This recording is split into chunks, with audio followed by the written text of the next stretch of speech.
You realize deep way under the surface, and like a fire needs coal in the furnace. This is your goal that makes it all worth it. This is your why that gives you your purpose. Let's go. Thoughts can keep you down, pushing deep until you drown, or they can keep you up strong, focused on the now. Glass half full, or has it been emptied out? Well, that's all up to you and your mind. Do you doubt anything, everything, not a thing? Make my thoughts work for me. Marc Marquez bak jadi korban fitnah 10 tahun. Ucapan Marco Melandri bikin geger, Rossi disorot lagi di Sepang Clash. MotoGP kembali memanaskan bara lama yang selama 1 dekade nyaris padam. Melalui perilisan dokumenter bertajuk Sepang Clash 10 tahun kemudian, ajang balap motor paling bergengsi di dunia itu kembali mengangkat kisah rivalitas panas antara Valentino Rossi dan Marc Marquez. Peristiwa yang hingga kini masih menjadi luka terbuka bagi sebagian penggemar. Namun siapa sangka, dokumenter ini justru membuka kembali perdebatan lama, bahkan memunculkan klaim mengejutkan dari mantan pembalap MotoGP, Marco Melandri. Menurutnya, apa yang selama ini diyakini publik bisa jadi terbalik. Ia menilai, Marc Marquez bukanlah antagonis, melainkan korban fitnah besar yang telah berlangsung selama 10 tahun. Flashback ke musim 2015, Rossi berada di puncak performanya bersama Yamaha. Sang legenda Italia itu begitu dekat dengan gelar juara dunia ke-8, yang akan mempertegas statusnya sebagai ikon MotoGP sepanjang masa. Namun, di sirkuit Sepang, Malaysia, segalanya berubah menjadi bencana. Saat itu, Rossi tengah berduel sengit dengan Marc Marquez dari tim Honda. Duel ini bukan sekadar adu kecepatan, tapi juga adu ego dua generasi, sang veteran yang berusaha mempertahankan tahtanya dan sang alien muda yang tengah menanjak. Pertarungan keduanya memanas sejak awal. Rossi tampak frustrasi dengan manuver agresif Marquez yang dianggapnya menghalangi jalannya meraih titel dunia. Hingga akhirnya, di lap ke-7 tikungan 14, terjadi momen ikonik itu, Rossi melebar, Marquez mencoba bertahan, terjadi kontak, dan pembalap Spanyol itu terjatuh. Adegan tersebut kemudian menjadi Sepang Clash yang meledak secara global. Rossi dituduh menendang Marquez, sementara sang legenda membantah keras. Namun opini publik terlanjur terbentuk, Rossi adalah korban, dan Marquez, si biang keladi. 10 tahun kemudian, Melandri muncul membawa pandangan berbeda. Dalam wawancaranya dengan Motosan, ia menilai insiden itu sebenarnya disebabkan oleh Valentino Rossi sendiri yang tidak mampu mengendalikan emosinya.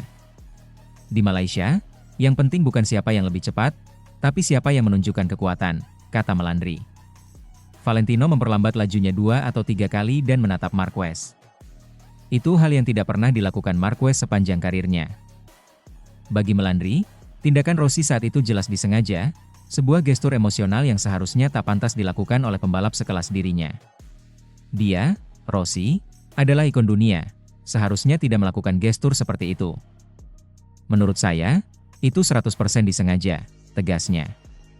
Lebih lanjut, Melandri menyebut dokumenter Sepang Clash seperti upaya MotoGP untuk merehabilitasi nama Marquez.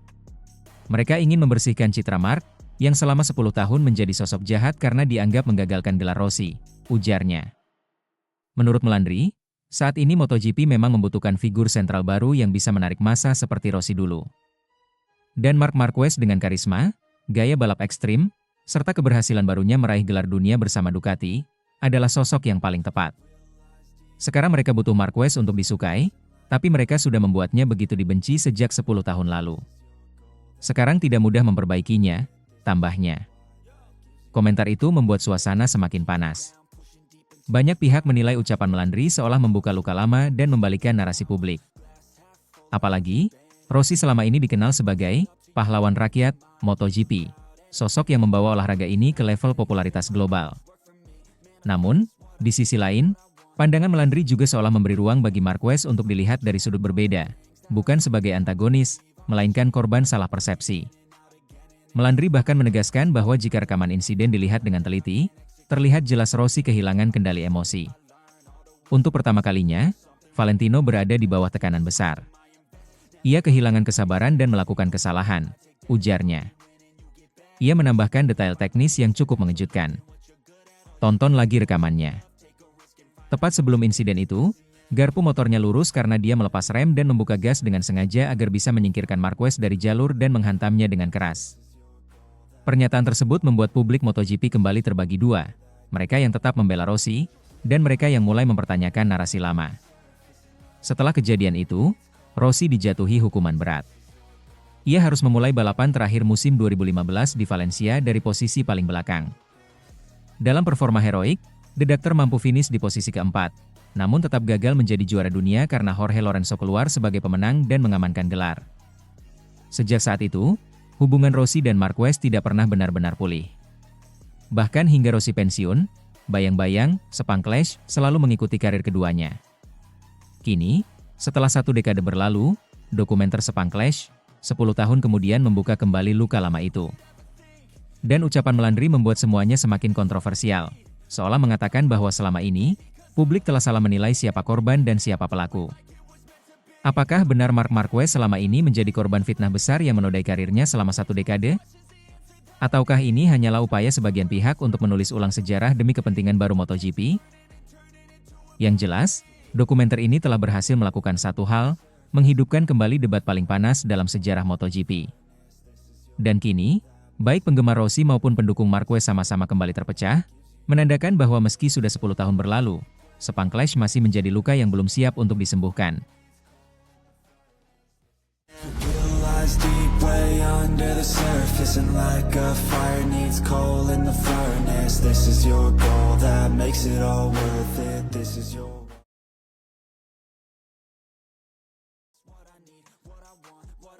Pengganti Marc Marquez di sisa seri MotoGP 2025, jagoan WSBK khawatir mempermalukan diri sendiri. Drama baru muncul di dunia MotoGP setelah Ducati resmi menunjuk Nicolo Bulega untuk menggantikan Marc Marquez di 2 seri terakhir musim 2025. Bulega, yang dikenal sebagai jagoan World Superbike, WSBK, dengan gaya balap agresif dan konsisten, justru mengaku gugup menerima tantangan besar ini. Bukan karena kurang percaya diri, melainkan karena ia takut justru mempermalukan dirinya sendiri di ajang paling elit roda 2 dunia. Nicolo Bulega kini menempati posisi kedua dalam klasemen sementara WSBK 2025. Penampilannya bersama Ducati di kelas tersebut begitu impresif, membuatnya digadang-gadang sebagai salah satu bintang masa depan Italia. Namun, kesempatan untuk naik ke MotoGP datang lebih cepat dari yang ia perkirakan. Setelah Marc Marquez mengalami cedera bahu parah akibat kecelakaan di MotoGP Indonesia, Ducati pun kehilangan pembalap andalannya untuk sisa musim. Michele Pirro sempat dipercaya turun di Australia dan Malaysia, namun hasilnya kurang memuaskan, hanya finish di posisi 18 dan 17. Tim pun memutuskan mencoba darah baru, dan pilihan jatuh kepada Bulega. Nicolo akan menguji motor MotoGP di Jerez, dan dari sana kami akan memutuskan langkah selanjutnya, ujar Direktur Olahraga Ducati Corse, Mauro Grasili. Rencananya, dia akan turun di Portugal dan Valencia, tetapi semuanya tergantung hasil tes nanti. Menariknya, peran Bulega sebagai pengganti Marquez ternyata sudah tercantum dalam kontrak barunya bersama Ducati. Pembalap asal Italia itu baru saja menandatangani perpanjangan kontrak 2 tahun, termasuk peran sebagai pembalap penguji, test rider, untuk proyek MotoGP. Bahwa saya akan menguji motor MotoGP bukanlah hal baru, kata Bulega dengan senyum gugup. Kami sudah membahasnya dalam kontrak. Jika uji coba di Jerez jadi dilakukan, itu akan fantastis. Saya bisa langsung memahami cara kerja motor ini. Namun di balik semangat itu, terselip kekhawatiran besar. Bulega tahu, menggantikan sosok sebesar Marc Marquez bukanlah hal mudah. Bisa menggantikan Marc adalah kesempatan luar biasa, ujarnya. Tapi risikonya juga besar. Jika performa saya jauh dari ekspektasi, saya bisa mempermalukan diri sendiri di depan dunia. Ketakutan Bulega bukan tanpa alasan. Marquez, meski absen, telah mengunci gelar juara dunia MotoGP 2025 lebih awal. Performanya dengan Desmosedici EP25 benar-benar dominan, membuat siapapun yang menggantikannya akan langsung dibandingkan. Perbandingan itu pasti terjadi, lanjut Bulega. Semua pembalap ingin mengendarai motor yang sama dengan Marquez, tapi ekspektasinya juga gila-gilaan. Saya harus datang dengan persiapan terbaik agar tidak terlihat seperti turis di lintasan. Bulega sadar betul bahwa motor MotoGP dan Superbike adalah 2 dunia berbeda.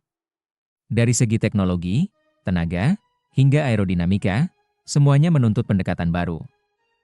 Motor MotoGP jauh lebih kompleks. Kamu harus memahami ban, cakram rem karbon, aerodinamika, bahkan tombol-tombol di setang yang jumlahnya lebih banyak dari yang bisa kamu hafal, ujarnya sambil tertawa kecil. Tes di Jerez akan jadi momen penting untuk memahami semua itu.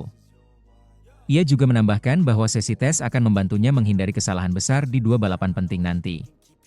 Sedikit pengalaman terlebih dahulu akan membantu saya menghindari kemunduran besar. Saya tidak ingin datang ke Portugal tanpa bekal apapun. Selain tekanan dari publik, Bulega juga harus menghadapi ekspektasi internal Ducati. Pabrikan asal Italia itu jelas tak ingin kehilangan momentum setelah musim luar biasa bersama Marquez dan Bagnaia. Mereka ingin pembalap pengganti setidaknya mampu menjaga reputasi tim di sisa 2 seri. Grasili sendiri menegaskan bahwa Bulega tidak dituntut menang, tetapi diminta tampil kompetitif. Kami tahu Nicolo belum punya pengalaman di MotoGP, jadi targetnya realistis. Kami ingin melihat bagaimana adaptasinya terhadap motor dan tekanan balapan sebenarnya, ujarnya. Namun bagi Bulega, ekspektasi realistis itu tetap terasa berat. Saya tahu tidak harus menang, tapi saya juga tidak mau terlihat seperti tidak pantas di sana. Ini MotoGP, tidak ada ruang untuk rasa kasihan. Jika semua berjalan sesuai rencana, Bulega akan debut di MotoGP Portugal sebelum menutup musim di Valencia. 2 sirkuit tersebut punya karakter berbeda, Portimao yang bergelombang dan teknikal, sementara Valencia lebih teknis dengan banyak tikungan lambat. Kombinasi itu akan menjadi ujian lengkap bagi adaptasinya. Bulega menyebut dirinya siap untuk tantangan ini, meski tak menutup mata terhadap risiko. Saya tidak mau hanya tur wisata di MotoGP. Saya ingin benar-benar memahami potensi saya. Kalau hasilnya bagus, mungkin ini bisa membuka jalan baru di masa depan. Kisah Bulega ini menarik karena memperlihatkan sisi manusiawi seorang pembalap profesional, antara ambisi besar dan rasa takut gagal. Ia tak sekadar datang untuk menggantikan Marquez, tapi juga untuk membuktikan bahwa dirinya pantas berada di level tertinggi. Kini semua mata akan tertuju padanya di Portimao dan Valencia. Apakah Nicolo Bulega akan menjadi bintang baru yang berhasil melanjutkan dominasi Ducati, atau justru membenarkan ketakutannya sendiri dan mempermalukan diri di panggung terbesar MotoGP? Waktu yang akan menjawabnya. Deep way under the surface, and like a fire needs coal in the furnace. This is your goal that makes it all worth it. This is your... Marc Marquez masih dijidat bos Honda saat minder tak bisa datangkan pembalap hebat di bursa transfer MotoGP. Nama Marc Marquez tampaknya masih menjadi bayangan abadi di garasi Honda. Sejak kepergiannya pada akhir musim 2023, sang alien seolah meninggalkan jejak luka yang belum sembuh.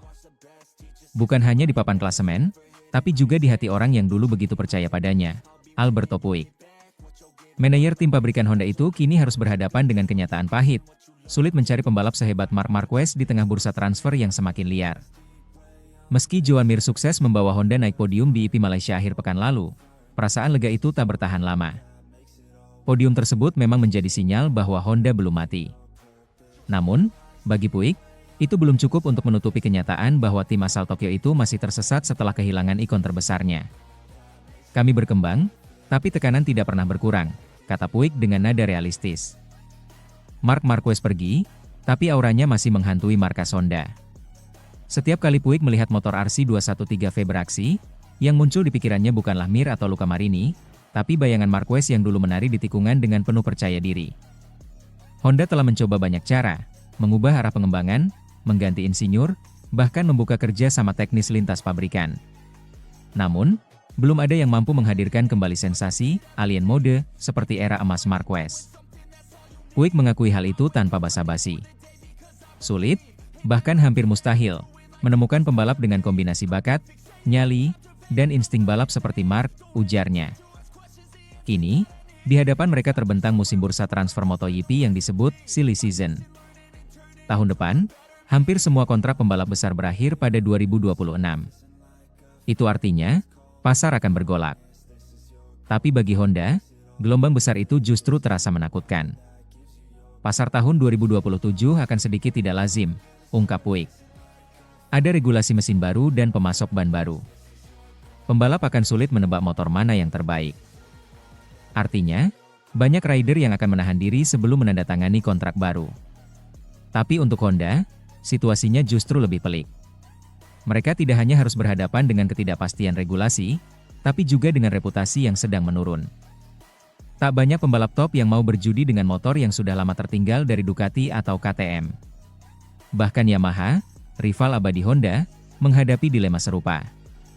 Kedua pabrikan Jepang itu kini seperti dua samurai tua yang mencoba bertarung di era senjata otomatis. Puig tahu betul rasanya ditinggalkan. Apalagi oleh seseorang yang dulu menjadi simbol kejayaan tim. Marquez bukan hanya pembalap, dia adalah identitas Honda selama 1 dekade terakhir. Sementara itu, Marquez sedang tertawa lepas bersama Ducati. Musim debutnya bersama tim pabrikan Italia itu berbuah manis, gelar juara dunia ke-7 berhasil ia genggam. Di usia 32 tahun, ia membuktikan bahwa dirinya masih monster di lintasan. Dan dari kejauhan, Puig hanya bisa mengamati dengan rasa campur aduk. Ada bangga, ada iri, ada sesal. Mark tahu apa yang dia inginkan ketika pindah ke Gresini, dan sekarang ke Ducati. Dia melihat masa depan lebih jauh dari siapapun, ujar Puig. Pernyataan itu terdengar seperti pujian sekaligus penyesalan. Karena faktanya, Honda masih terjebak di masa lalu, mencoba membangun ulang sesuatu yang sudah lama hancur. Memang benar, Honda dan Yamaha punya sejarah panjang, lanjut Puig. Tapi sejarah tidak menjamin masa depan. Sulit membayangkan kami bisa merekrut pembalap sehebat Marquez lagi. Puig tak segan mengakui bahwa Ducati kini berada di level yang nyaris tak tersentuh. Motor merah asal Borgo Panigale itu mendominasi hampir di setiap lintasan, bahkan ketika mereka tidak tampil sempurna. Mereka kadang menang di trek tertentu, dan ketika tampil bagus, mereka tak terkalahkan, kata Puig jujur. Jika bicara performa secara keseluruhan, Ducati tidak punya tandingan. Kontras dengan situasi Honda yang masih berjuang keras memperbaiki fondasi. Puig menyebut perubahan besar sedang disiapkan, baik dari sisi teknis maupun manajemen. Kami tidak akan puas. Sumber daya manusia dan keuangan sedang dikerahkan untuk kembali bersaing di papan atas. Namun, jalan menuju sana tidaklah mudah. Dunia MotoGP sudah berubah. Kini, keberanian dan filosofi saja tidak cukup. Diperlukan adaptasi cepat terhadap data, aerodinamika, dan perangkat elektronik, hal-hal yang justru menjadi kekuatan pabrikan Eropa. Bagi banyak penggemar, Honda tanpa Marc Marquez seperti Barcelona tanpa Lionel Messi. Masih besar, masih disegani, tapi kehilangan magnet yang membuat semua mata tertuju padanya. Puig mungkin tak akan mengakuinya secara terang-terangan, tapi jelas bahwa Marquez masih menghuni pikirannya. Setiap kali ditanya tentang masa depan Honda, nama itu selalu muncul, entah sebagai perbandingan, inspirasi, atau luka lama. Namun, satu hal yang tak berubah, tekad Honda untuk kembali. Puig menutup wawancaranya dengan nada yakin, perubahan akan terjadi, cepat atau lambat. Kami tidak akan berhenti sampai Honda kembali menang. Dan mungkin, di balik pernyataan tegas itu, ada doa kecil. Semoga suatu hari nanti, Honda menemukan pembalap baru yang bisa menghapus bayangan Marc Marquez dari jidatnya, bukan dengan melupakan, tapi dengan menciptakan legenda baru. Deep way under the surface, and like a fire needs coal in the furnace. This is your goal that makes it all worth it. This is your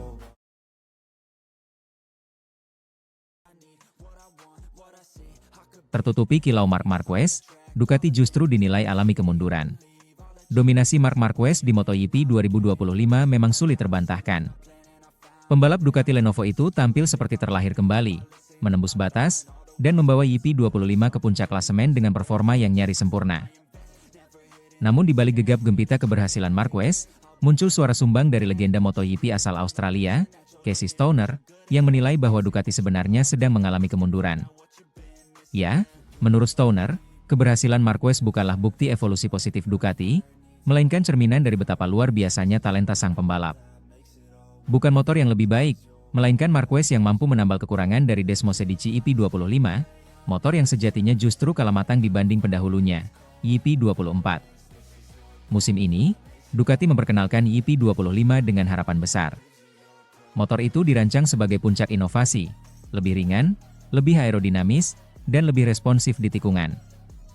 Namun kenyataannya, hanya satu orang yang benar-benar bisa menaklukkannya, Marc Marquez.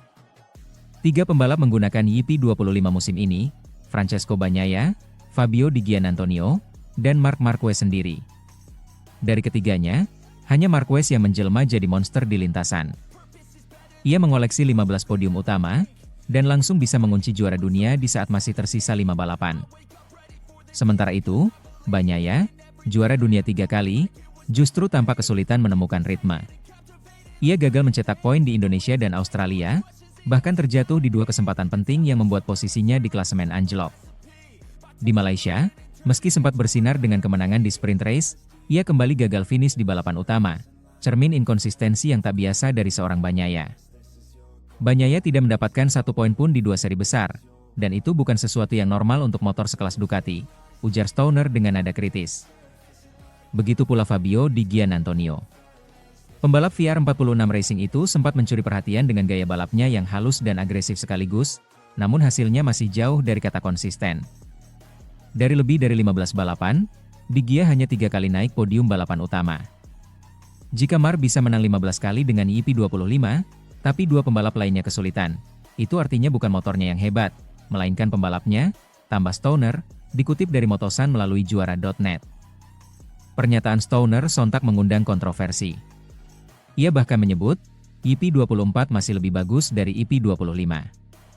Pendapat ini bertolak belakang dengan klaim resmi Ducati yang menegaskan bahwa IP25 merupakan motor dengan paket teknis terbaik yang pernah mereka buat.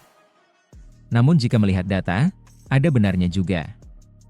Dohan pernah bilang, motor yang bagus itu bisa cepat di tangan siapa saja. Tapi Ducati IP25 tidak demikian, tutur Stoner. Marquez memang juara, tapi itu bukan hasil evolusi motor. Bahkan, bisa dibilang langkah mundur. Ironisnya, Stoner justru melihat tanda-tanda kehidupan dari pabrikan yang dulu ditinggalkan Marquez, Honda. Setelah beberapa musim terpuruk, Honda Racing Corporation, HRC, menunjukkan peningkatan yang nyata di paruh kedua musim 2025. Saya sangat senang melihat performa HRC sekarang, ujar Stoner. Mereka berhasil bangkit, melewati masa sulit tanpa menyerah, dan mulai menemukan arah yang benar. Saya yakin dalam waktu dekat, Honda akan kembali kompetitif. Ucapan itu mungkin terkesan emosional, mengingat Stoner sendiri merupakan legenda Honda yang membawa kejayaan bagi tim tersebut di awal 2010-an sebelum akhirnya pensiun. Namun faktanya, memang ada tanda-tanda kebangkitan dari pabrikan berlogo sayap itu, terutama lewat pengembangan aerodinamika baru dan mesin yang lebih halus. Dalam pandangan banyak pengamat, Marquez kini bukan sekadar pembalap cepat, ia adalah fenomena yang melampaui logika. IP25 di tangannya seperti senjata yang sempurna, padahal di tangan orang lain tampak liar dan sulit dikendalikan. Marquez menutupi semua kekurangan dengan gaya balap khasnya, ekstrim, presisi, dan penuh kalkulasi. Ia mampu memanfaatkan keunggulan sistem traksi Ducati sekaligus menutupi kekurangan dalam stabilitas ban belakang. Inilah yang membuat publik seolah lupa bahwa Ducati secara keseluruhan justru menurun performanya. Namun, Marquez sendiri sempat menepis anggapan bahwa keberhasilannya semata karena motor atau kebetulan. Ia menegaskan bahwa IP25 hanyalah alat, dan pembalaplah yang membuat perbedaan. Saya tidak memenangkan balapan karena motor lebih baik dari IP24. Saya menang karena kami bekerja lebih keras dan menemukan cara untuk memaksimalkan potensinya, ucap Marquez beberapa waktu lalu. Pernyataan itu mempertegas pandangan bahwa sukses Ducati tahun ini lebih karena faktor manusia, bukan teknologi. Musim MotoGP 2025 kini menyisakan 2 seri terakhir, dengan Portugal, 7-9 November. Bagi Ducati, 2 seri tersisa ini bukan sekadar soal poin, melainkan pembuktian. Apakah IP25 benar-benar evolusi teknis yang sukses, atau justru sekadar mesin yang hanya bisa ditaklukkan oleh jenius bernama Marc Marquez? Sementara dunia terpukau oleh kebangkitan Marquez, komentar Casey Stoner menjadi pengingat, terkadang kemenangan besar justru bisa menutupi krisis yang sedang tumbuh di balik layar. Ducati mungkin masih di atas, tapi apakah mereka benar-benar maju? Atau justru sedang melangkah mundur dengan langkah yang tertutup oleh kilau sang legenda hidup? Deep way under the surface, and like a fire needs coal in the furnace. This is your goal that makes it all worth it. This is your